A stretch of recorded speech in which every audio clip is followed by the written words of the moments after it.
Idalia is gaining strength and is now a hurricane as it barrels towards Florida's Gulf Coast.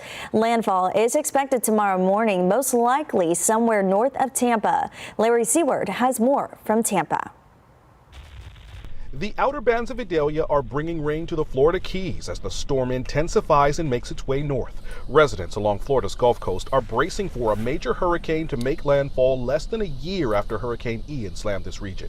It's disheartening to have another storm come this way, and you start to wonder, are we going to get hit over and over and over again? 22 counties are currently under some type of evacuation order, with Idalia threatening a 12-foot storm surge in some areas and the potential for at least 111 miles per hour sustained winds. This is going to be a major hurricane, likely a Category 3. So everyone just remain vigilant, continue to watch and listen to the local orders that you receive from your local emergency management personnel.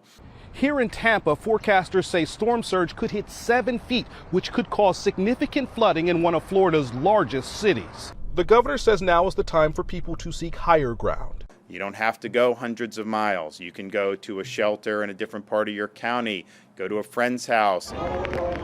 Idalia dumped heavy rain and caused flooding in parts of western Cuba. Forecasters say it's a sneak peek of what residents along Florida's Gulf Coast will see tomorrow.